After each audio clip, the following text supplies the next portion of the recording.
Novi Damayanti, who lives with her parents in Kendari, southeast Sulawesi, specifically in the village of Rahandona, Puazia district, graduated from a university in 2020. She was accepted to work at a private company in Kendari, in a good position as the company's treasurer. Her life began to stabilize as a career woman who was still single.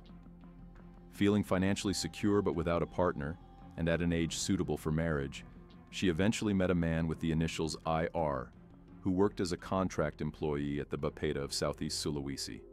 At that time, IR was assigned to the company where Novi worked, and that's where they met. After getting to know each other better, they developed a romantic relationship. Once they felt compatible, they decided to take their relationship to a more serious level, marriage. They then introduced each other to their parents. When IR brought Novi to meet his family, it turned out that his mother, Mirna, did not agree with their relationship. According to Mother Mirna, they were not very compatible because IR only worked as a contract employee with a lower salary compared to Novi, who held a position as a treasurer in a large company. His mother was concerned about their financial situation and suggested that Novi reconsider. However, since Novi had already fallen in love with IR, she did not see this as an issue, and their parents could not force them otherwise. Eventually, they began preparing for the wedding. Novi was very happy to marry the man she loved. She even gifted IR a trail motorcycle and an iPhone, even though IR had never asked for them. After receiving blessings from both families, they married in 2022. However, after the marriage, problems began to arise. Novi's true nature started to show. She often felt jealous of IR because, in her opinion, IR was more attentive to his parents than to her. Not only that, but Novi also often got angry because IR frequently sent money to his parents. In fact, before their marriage, IR had often supported his family's finances with his own salary. Novi disagreed with this, even though their household finances were more than sufficient due to Novi's substantial salary covering all household needs. After they were blessed with a child, Novi asked IR to stop working and focus on taking care of their child in the house. Because IR's salary was lower than Novi's, IR was forced to agree and eventually resigned from his job. Novi then focused on working and managing their household finances. However, during their arguments, Novi often blamed her husband for not earning money and just staying home, which ultimately frustrated IR. This issue eventually came to the attention of IR's parents, particularly Mother Mirna, who was upset with Novi. Novi was also irritated with Mother Mirna, believing she was too involved in their household problems. This often became a source of conflict, leading to increasing disharmony in their home. IR, who felt uncomfortable with Novi's tendency to belittle him and his family over financial issues, began planning to divorce Novi. However, when Mother Mirna learned of the divorce plans, she disapproved, feeling sorry for their child, who still needed both a father and a mother. Mother Mirna then called them both in for advice, hoping they could change and improve their marriage. However, at that meeting, Novi displayed her displeasure, making IR angry because he felt his mother was not being respected.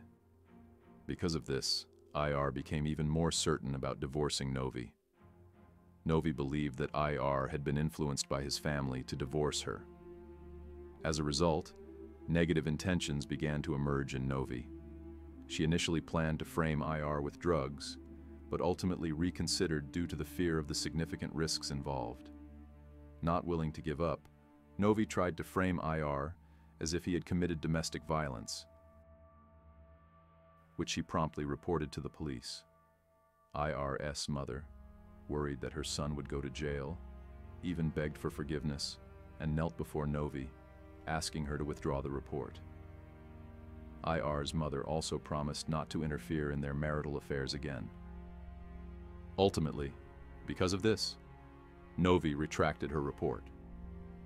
After this issue was resolved, another problem arose. IR felt guilty about leaving his parents in difficulty since they had done so much to support his education. Secretly, IR began sending money to his parents again, which Novi discovered, leading to yet another argument. Novi felt that her husband only cared about his family, causing her frustration to spill over onto social media. Novi decided to return to her parents' home in the village of Rahandona to calm down. While there, she met an old friend, Furman. After a lengthy conversation, Furman suggested that Novi use a mystical method, black magic, to solve her problems with Mother Myrna. Despite her initial doubts, Novi eventually agreed and gave money to Furman to find a witch doctor. However, after that, Furman stopped communicating, making Novi feel cheated. She didn't dare to address the lost money for fear her bad intentions would be revealed. Although frustrated, Novi continued to seek ways to eliminate Mother Myrna. She kept trying to contact Furman, offering a larger reward if the plan succeeded. At that point, Furman suggested burning down her mother-in-law's house. However, after considering it, Novi disagreed, fearing that Mother Myrna might survive the fire, which would only complicate matters further. Therefore, they went back to brainstorming other methods, until Furman finally suggested hiring an executor to eliminate Mother Myrna. Novi immediately agreed. In fact, she told Furman that she was willing to prepare 75 million rupiah to pay the executor and a monthly salary of 1 million rupiah for 3 years. Hearing the enticing offer, Furman quickly agreed to become the executor. After Novi accepted the proposal, she transferred a down payment of 9,300,000 rupiah to Furman. Following that, Novi arranged a time to meet. On Sunday, April 7th, while Novi was on a break from work, they met at an ATM in the Anduonohu area of Kendari to give Furman an additional 10 million rupiah. After that, they had meatballs in the area using Novi's yellow Brio car. There, they began to devise a plan, scripting it so that it appeared Mother Myrna would be a victim of a robbery in a predetermined location, specifically on the road near the Kendari City DPRD office, which was often deserted. Novi also prepared gloves for Furman to ensure no fingerprints were left behind. Their plan was meticulously crafted to ensure that the operation would go smoothly, and they intended to carry it out that very day. After finalizing the details, they parted ways. Furman prepared to wait in the area of the Kendari City DPRD office, while Novi headed to Mother Myrna's house. At that moment, IR, Novi's husband, happened to be there as well.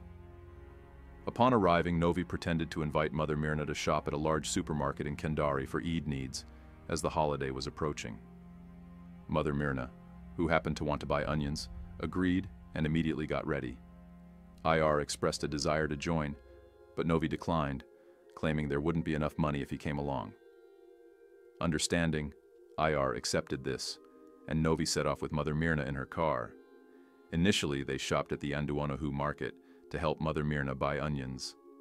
Afterward, they went directly to Indogrosir in Kendari to buy Eid supplies. Once their shopping was done, before heading home, Novi discreetly texted Furman to ask if he was ready at the location. After waiting for several minutes without a response, she took Mother Myrna for a drive around the Citraland roundabout in Kendari to buy time while waiting for Furman's reply. To avoid raising suspicion, Novi kept the conversation going throughout the drive.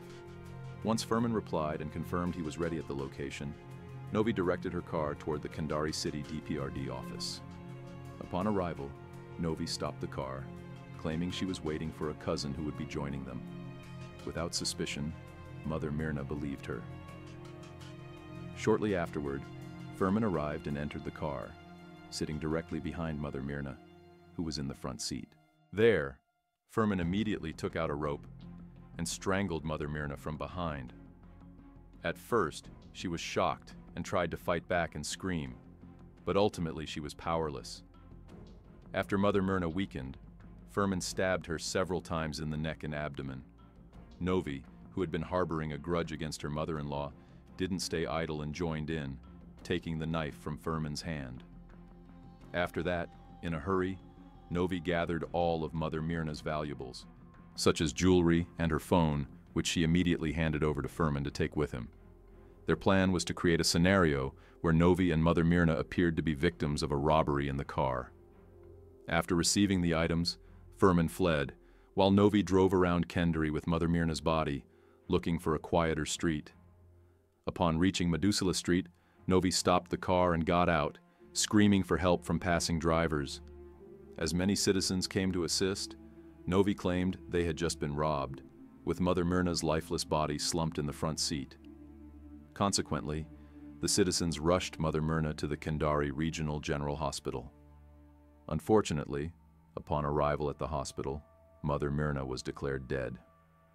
After their families gathered at the hospital, IR was seen crying hysterically upon seeing his mother. Meanwhile, Novi feigned sorrow, pretending to cry along with him. Later, Novi reported the robbery incident to the Kendari police, where she recounted the chronology of the robbery, which supposedly happened after she finished shopping with her mother-in-law. Initially, everyone believed it was a pure robbery case, and the media reported it. However, due to Novi's inconsistent and changing statements, as well as CCTV footage from the Kendari City DPRD office showing Novi's car stopping and a man entering it, the police began to suspect her. Confronted with the CCTV footage, Novi became increasingly nervous and gave convoluted excuses. Ultimately, after further interrogation, she confessed everything, including Furman's involvement. With this confession, the police immediately pursued Furman, who was eventually apprehended at his home. This case shocked many, especially Novi's husband, who never suspected that the actual perpetrator was his own wife. Now both face the death penalty for their actions. This case teaches us about the dangers of negative emotions such as revenge and hatred taking control of a person. No problem can be solved through violence or criminal acts. Instead, every issue should be faced with good communication, self-control, and efforts to find peaceful solutions. In the end, evil deeds not only destroy others, but also ruin oneself. This case also reminds us that every action has unavoidable consequences. The choices we make today will determine the path of our lives in the future. What are your thoughts on this case? What lessons can be learned? Write your answers in the comments, subscribe, and see you in the next case.